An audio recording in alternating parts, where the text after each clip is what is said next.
দর্শক বন্ধুরা, মানুষের তো বিভিন্ন ধরনের দুঃখ থাকে। আজকে সেই দুঃখবোধ থেকেই আপনাদের সাথে কিছু কথা শেয়ার করব। দুঃখটা যাকে নিয়ে আপনারা সবাই তাকে চেনেন, আপনাদের অনেকেরই ভালো লাগার মানুষ। তিনি হচ্ছেন আমাদের সাবেক পরিবেশ উপদেষ্টা। অনেকে পরিবেশ আপা বলেন, অনেকে পলিথিন আপা বলেন, নানানভাবে তাকে আখ্যায়িত করেছেন, কিন্তু তিনি আজকে নেই। এই দুঃখটা আমার যেমন আছে, আবার তার অনেক ভক্তদের মধ্যেও আছে। কেন আমরা দুঃখ করি, কি কারণে আফসোস করি? তিনি যখন ক্যামেরার সামনে কথা বলতেন, তখন সবাই ক্লিক ক্লিক করে তার ছবি তুলত, ভিডিও করত, এবং তিনি তার যে গহনা, তার যে অলংকার, তার যে সাজসজ্জা, তার যে পোশাক আশাক, সমস্ত কিছুর প্রতি সবার একটা দৃষ্টি ছিল। আমি এখানে দুঃখের সাথে বলতে চাই যে পরিবেশ আপা বা আমাদের সাবেক পরিবেশ উপদেষ্টা না থাকায় এখন কি সমস্যা হচ্ছে? এখন সমস্যা হচ্ছে যারা কাপড়ের দোকান, কাপড়ের ফ্যাক্টরি চালাতেন, তাদের মধ্যে এক ধরনের হতাশা বিরাজ করছে। শাড়ির ফ্যাক্টরিগুলো এখন চলছে না, এবং শাড়িগুলো যারা বিপণন করতেন, বসুন্ধরা সিটি সহ আরও যারা, সেই মার্কেটগুলোতে শাড়ির ক্রেতা নেই। আপাকে দেখে কিন্তু অনেক নারী আবার উদ্বুদ্ধ হতেন বিভিন্ন কালারের শাড়ি পরতে। আপা যে কালারের শাড়িগুলো পরতেন, শুধু আপা না, অনেকেই সেই শাড়িগুলো আবার কিনতেন, পরিধান করতেন। যে অর্নামেন্ট পরতেন, সেই অর্নামেন্টসগুলো কেনার চেষ্টা করতেন। যে ব্লাউজ পরতেন, যে কালার ম্যাচিং করতেন, সেগুলো ম্যাচিং করার একটা ট্রেন্ড চালু ছিল শাড়ির। শাড়ির ফ্যাক্টরির কথা বললাম, তাদের মাথায় হাত। এদিকে অলংকার বা গয়না যারা তৈরি করতেন বিভিন্ন ধরনের, বিভিন্ন কালারের, সেই ফ্যাক্টরিগুলো আজকে বসে গেছে। কাদের কাছে বিক্রি করবে, কার কাছে বিক্রি করবে? এবং পরিবেশ আপার যে ভক্ত নারীকুল ছিল, তারা সেই গয়নাগুলো বিভিন্ন দোকান থেকে খুঁজে খুঁজে কিনতেন। আহা, কত ভালো লাগতো। কিন্তু সেই দোকানগুলোর মালিকদের এখন মাথায় হাত। ফ্যাক্টরি চলছে না, একদিকে কোম্পানির মাথায় হাত, অন্যদিকে যারা মানে বাজারজাত করতেন, সেলার যারা ছিল, তারাও পথে বসার মতো অবস্থা। আচ্ছা, ওনার যে জুতো, সেই জুতোগুলো এক একটা শাড়ির সাথে ম্যাচিং করে এক একটা জুতো, এক এক জোড়া জুতো পরতেন। সেই জুতোর কোম্পানি এখন মাথায় হাত দিয়ে বসে আছে, কার কাছে জুতো বিক্রি করবে, কোথায় বিক্রি করবে, কিভাবে বিক্রি করবে, কোন কালারের জুতো বানাবে, সেগুলো থেকে তারা বঞ্চিত হচ্ছে। কাজী পরিবেশ আপা নেই। কেন পরিবেশ আপা নেই? আমরা তাকে যন্ত্রণা দিয়েছি, আমরা তাকে থাকতে দেইনি। তিনি যদি আজকে থাকতেন, নতুন নতুন মব ভায়োলেন্স হতো।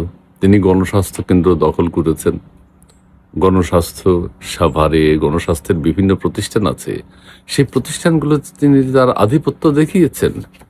এই যে নারী মব স্টার, এগুলো ডক্টর ইউনূস ছিল পুরুষ, ঠিক আছে, পুরুষ মব স্টার আমাদের পছন্দ না, আমাদের ভালো লাগে না। আমাদের নারী মব স্টার দরকার। দস্যু ফুলন দেবী আছে না, এরকম বিশ্ববিখ্যাত অনেক আলোচিত নারী মব সন্ত্রাসী ছিল। তা আমাদের দেশে পুলিশের সামনে বসে নাকি তিনি অর্ডার দিয়েছেন, তাকে অ্যারেস্ট করো, তাকে গ্রেফতার করো, তাকে খতম করো, তাকে পদত্যাগ করাতে বাধ্য করো। সেই মানুষটি এখন আমরা পাচ্ছি না। আমাদের পরিবেশ আপা নেই। হর্নের ব্যাপারে কে কথা বলবে? সেন্ট মার্টিন নিয়ে, কচ্ছপদের নিয়ে, সেন্ট মার্টিনের প্রবাল নিয়ে কে কথা বলবে? কার এত? ঢাকা শহরে ঘাসের চাষ কিনে কে করবেন? তিনি সেন্ট মার্টিনের পরিবেশ নিয়ে তার যে স্পেশাল ভাবনা ছিল, সেখান থেকে এখন আমরাও বঞ্চিত হচ্ছি, অন্যরাও বঞ্চিত হচ্ছে, উনিও বঞ্চিত হয়েছেন। টেলিভিশন ক্যামেরাগুলো আজকে কার ভিডিও নেবে? ওইরকম আকর্ষণীয় চেহারা, আকর্ষণীয় ফিগার, আকর্ষণীয় ম্যাচিং, এগুলো কার আছে? এগুলো কে করতে পারে? এরকম কোনো এখন ওইরকম ভোকাল। আরেকটা বিষয় হচ্ছে, আমরা শুদ্ধ বাংলা উচ্চারণের যে একটা, এবং মুখের যে ব্যবহার, ঠোঁটের যে ব্যবহার, একটা শব্দ চয়নে ঠোঁট কিভাবে কাজ করবে, জিহ্বা কিভাবে কাজ করবে, চোয়ালের এক্সপ্রেশন, এগুলো তো আমরা পরিবেশ আপার কাছ থেকে শিখেছি বা শিখতাম আমরা। কিন্তু সেই বিষয়টা থেকে আমরা এখন বঞ্চিত হচ্ছি। শুদ্ধ উচ্চারণ, বাচনভঙ্গি এবং কিভাবে কোথায় থ্রোয়িং করতে হবে, বাংলা ভাষা জানলেই তো হবে না, বাংলা ভাষা প্রয়োগ তো জানতে হবে। সেই প্রয়োগটা পরিবেশ আপা আমাদেরকে শিখিয়েছেন 18 মাস। এবং হলফ করে একটা কথা বলা যায়, পরিবেশ আপা তার জীবনের যে শ্রেষ্ঠ সময়গুলোর মধ্যে ওই 18 মাস ছিল তার জীবনের সেরা সময়। তিনি এই সময়টি কাজে লাগিয়েছেন নিজের ব্যক্তি উন্নয়নের ব্যাপারে, শাড়ি গহনা অলংকারের ব্যাপারে, জুতোর ব্যাপারে, বাচনভঙ্গির ব্যাপারে তিনি তার শ্রেষ্ঠ সময় অতিবাহিত করেছেন। আগে কিন্তু বেলা আপার ছোটখাটো ইন্টারভিউ যেত, আমরা তো খেয়াল করতাম না। ভক্তকুল তার বাচনভঙ্গি বা তার আচার আচরণ নিয়ে এত খেয়াল করতেন না। কিন্তু 18 মাস আমরা একটা আনন্দে ছিলাম। আমাদের আমাদের না, আমরা তো কিছু নিয়ে বেঁচে থাকতে হবে। আমরা তো কোনো একটা কিছু নিয়ে, যেমন আমরা পরিবেশ আপা নিয়ে বেঁচেছিলাম। পরিবেশ আপাকে আমরা পছন্দ করতাম। তিনি হর্ন নিয়ে কথা বলতেন। তিনি প্লাস্টিকের মাগ, জাগ এগুলোকে সরিয়ে গ্লাস, কাচের গ্লাস চালু করেছিলেন। আহা, কত সুন্দর! এবং সেটা ঘরে ঘরে তিনি সেগুলো বাস্তবায়ন করার চেষ্টা করেছেন। কিন্তু বেরসিক জনগণ তার কথা শুনে নাই। তিনি ঢাকা শহরে সবুজ ঘাস জন্মানোর যে উদ্যোগ নিয়েছেন, ঢাকা শহরে সারা বাংলাদেশ থেকে মানুষ আসার যে জোয়ার, সেটা বন্ধ করার জন্য তিনি চেষ্টা করেছিলেন। কিন্তু আমরা তাকে অ্যাকসেপ্ট করিনি, আমরা তাকে ভালোভাবে গ্রহণ করিনি। তার বেলা, তার এনজিও বেলাকে তিনি কত ভালোবাসেন, কত ভালোবাসতেন। সাবেক সেনা কর্মকর্তাদেরকে তিনি সেখানে মানে সার্ভাইভ করার সুযোগ দিতেন। কিন্তু এখন এগুলো কে করবে? এখন পরিবেশ আপা, আমাদের পলিথিন আপা, আরো কি কি বলা হতো ওনাকে, উনি এখন কোথায় আছেন, কেমন আছেন, আমরা কি কোনো খোঁজ নিয়েছি? এত বিনোদন দিতেন আমাদেরকে, আমরা কি তার খোঁজ করছি? মানুষ আসলে শিল্পের মর্যাদা, শিল্পের গুরুত্ব দিতে আমরা জানি না। আমরা জানি না তিনি এখন কোথায় আছেন, কি খাচ্ছেন, কেমন আছেন, কাকে নিয়ে আছেন, কোন বিষয় তিনি কথা বলছেন, কি বিষয় তিনি ভাবছেন। তিনি কি নোবেল প্রাইজ পাওয়ার জন্য চেষ্টা করছেন? তিনি কি নোবেল পিস প্রাইজ পাওয়ার জন্য ডোনাল্ড ট্রাম্পের সাথে প্রতিযোগিতায় নেমেছেন? আমরা সেটা জানি না। তিনি কি পাকিস্তানে আছেন, লাহোরে, করাচি? পাকিস্তানে থাকলে কোথায়? লাহোরে নাকি করাচিতে নাকি পেশোয়ার? কোথায় আছেন আমরা জানি না। ভারত তিনি যাবেন না, এটা কনফার্ম। যাই হোক, আমরা মিস করি আসলে। আমরা গুণী মানুষের গুণ বিবেচনা করতে পারি না বা তাকে শ্রদ্ধা জানাতে পারি না। তার ভিতরে যে এত প্রতিভা ছিল, আমরা এত বছর কি জেনেছি? জানতাম না। এই 18 মাস যদি না আসতো, আমরা আমাদের বেলা আপা, পরিবেশ আপা, পলিথিন আপা, আপনারা যাই বলেন না কেন, তার যে এত ক্রেডিবিলিটি সারা পৃথিবীতে, তার যে এত প্রতিভা লুকায়িত ছিল, এটার প্রকাশ হতো না। আমরা এখন সেটা জেনেছি, আমাদের খুব ভালো লাগছে, আমরা সমৃদ্ধ হয়েছি। আমরা পরিবেশ আপাকে নিয়ে এখন উদ্বিগ্ন। কেন উদ্বিগ্ন? তিনি কোথায় আছেন, কেমন আছেন?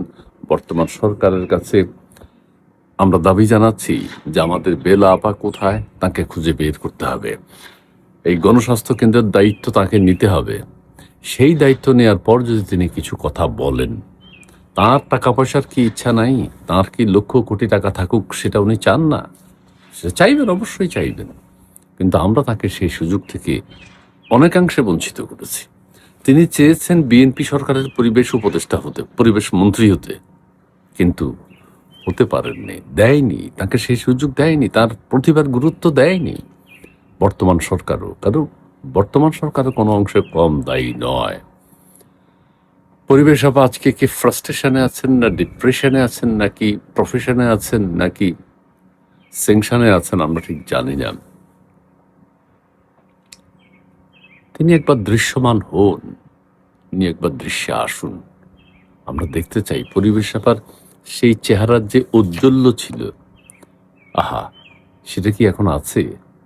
পরিবেশ আপা যে চমৎকার মেকআপ করতেন, মুখের যে মানে এক্সপ্রেশনাল, শব্দ চয়নে তার মতো বাংলাদেশে আর দ্বিতীয় কোনো ব্যক্তি আছেন বলে আমার মনে হয় না। আজকে তাকে হারিয়ে আমাদের হাহাকার করা ছাড়া আর কি করব।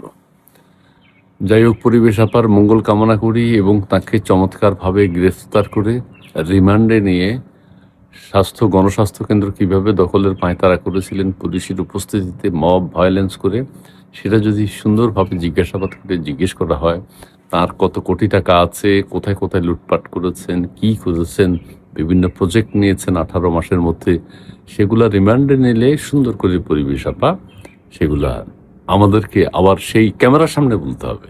ক্যামেরার সামনে তার সে শব্দ চয়ন, তার সে শাড়ি, তার সেই অলংকার, ম্যাচিং করা অলংকার, চুলের সেই ভাঁজ, মুখের সেই টিকলি, মানে মুখের সেই এক্সপ্রেশন, ভাব ভঙ্গিমা নিয়ে তিনি আমাদের সামনে তার অপরাধগুলো আমাদেরকে জানাবেন। 18 মাসে তার কীর্তিকলাপগুলো জাতির সামনে উপস্থাপন করবেন, সেই প্রত্যাশা করছি। পরিবেশ আপা ভালো থাকুন, ডক্টর ইউনুস সাহেব ভালো থাকুন, তাদের গুরু ডক্টর ইউনুস, তারপরে সহগুরু হচ্ছে আমাদের আসিফ নজরুল সাহেব, তারা প্রত্যেকে যাতে ভালো থাকেন, আরও যারা যারা আছে তাদের সুস্বাস্থ্য কামনা করছি। আজ এখানে শেষ করি, অন্য কোনো প্রসঙ্গ নিয়ে আবার আপনাদের সাথে কথা বলবো। ভালো থাকবেন, ধন্যবাদ।